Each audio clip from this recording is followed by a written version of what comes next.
Xavier Bertrand qui nous a rejoint à présent, donc président des Hauts-de-France. Bonjour, Bonjour. Xavier Bertrand. Big numéro 8, le 8, c'est l'infini. L'infini, c'est ce que cherchent les entrepreneurs.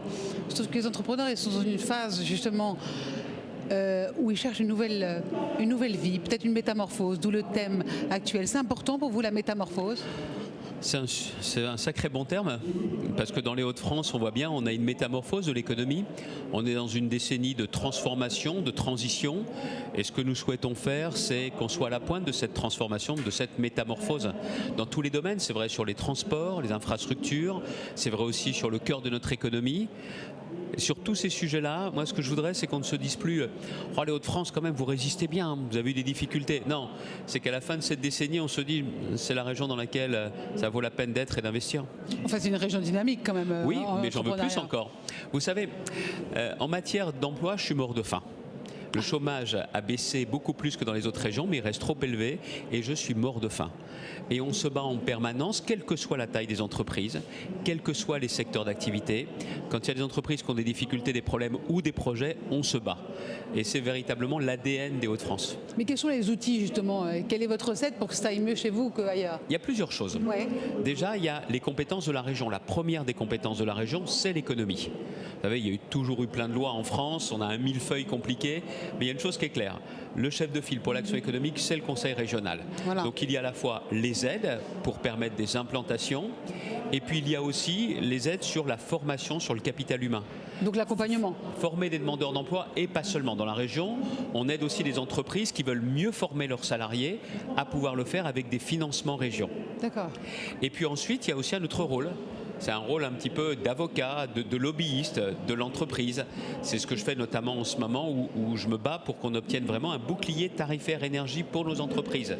Et pas seulement les entreprises industrielles, parce que les Allemands viennent de le faire sans vergogne. Il faut qu'on le fasse également en France. Il faut se battre à Bruxelles pour obtenir les dérogations et soutenir nos entreprises. C'est aussi le rôle qui est celui du président du conseil régional. Oui, mais le bouclier ne peut pas se faire qu'en région, il doit être national. Oui, mais ça vient de la région, l'idée. D'accord. Moi, pourquoi je porte cela depuis des semaines et des semaines?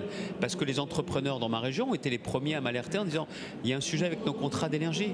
Monsieur Bertrand, même si on n'est pas des électro-intensifs, ceux qui consommons le plus, on est directement concerné. Des restaurateurs m'ont dit la renégociation des contrats, ça va me faire exploser ma facture par 4 ou par 10. Je ne sais pas si je serai là en début d'année. Et donc c'est cette connexion au terrain qui m'a donné l'envie, l'obligation de porter ça dans le débat national et dans le débat public national. Parce que ça va dans le bon sens, parce que c'est de l'intérêt général. On a l'impression donc que vous vous battez pour ces entreprises et il y a du résultat. Comment vous faites avec les jeunes? On a l'impression que les jeunes sont complètement démotivés, ils ne veulent plus travailler. Non, ça c'est une généralité. Je sais que c'est souvent ce que l'on entend.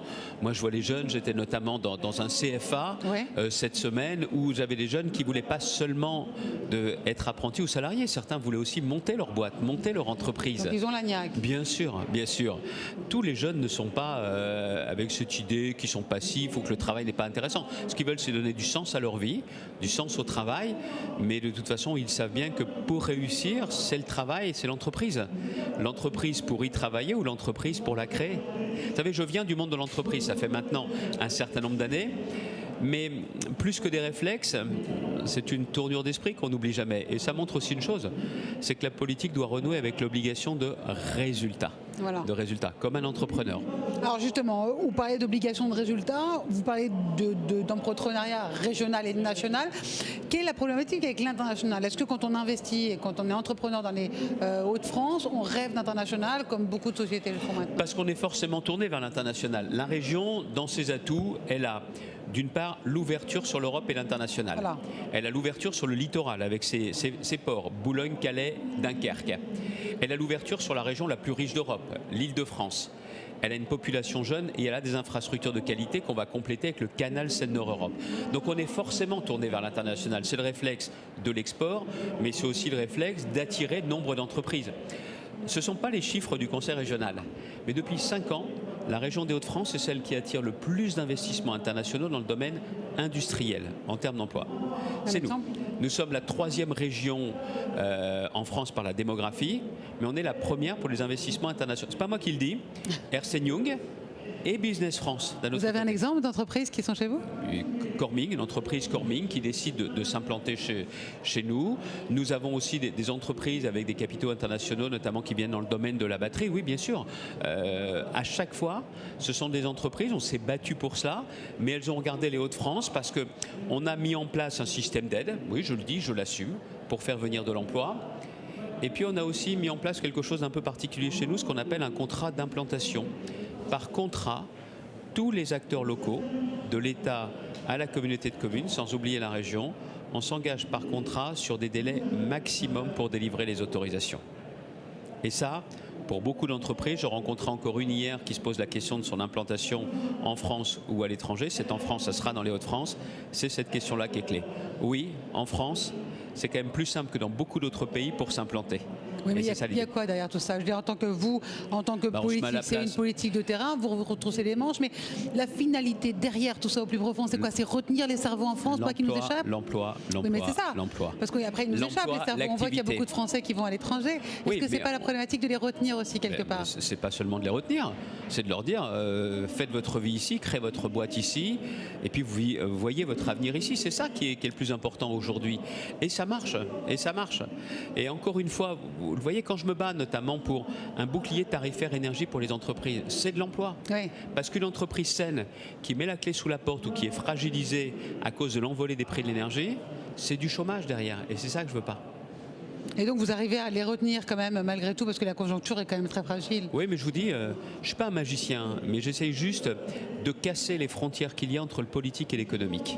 On passe beaucoup de temps ensemble. Cette semaine encore, on a mis en place une task force. L'État, la région, le monde économique pour justement les problèmes énergétiques des entreprises. C'est ça, c'est-à-dire une très grande connexion, une très grande proximité avec le monde économique et ensuite de savoir que c'est quand même le politique qui doit justement créer cet écosystème. Ce ne sont pas les politiques qui créent les emplois, ce sont les entrepreneurs. Mais vous donnez on a un cette rôle à jouer impulsion pour créer l'écosystème. Notamment, c'est toute la question des batteries, de l'automobile. En termes de métamorphose, on a une métamorphose à faire de l'industrie automobile. Les moteurs diesel, les moteurs essence, thermiques, nous le savons bien, 2035 c'est terminé. On a décidé de ne pas attendre tout cela dans la région. Et très vite nous avons investi, ça nous a coûté de l'argent, pour avoir les 3 gigafactories de batteries électriques. Cherchez pas en France, elles sont dans les Hauts-de-France. Elles sont chez vous. Oui. Et donc ces entreprises-là, ces 3, ça va créer un nouvel écosystème sur la batterie électrique. C'est-à-dire qu'on marie l'économie, l'écologie et le social. C'est ça ma conception justement de la transition écologique. C'est ce que nous appelons Rêve 3 dans la région. C'est ce mariage entre les 3 et ça marche. Et vous êtes aussi là pour être le porte-parole de ce savoir-faire, donc le faire savoir, j'imagine. Exactement. Merci beaucoup Xavier Bertrand et très bon big numéro 8. Big c'est l'infini, donc j'imagine qu'il n'y a pas de limite.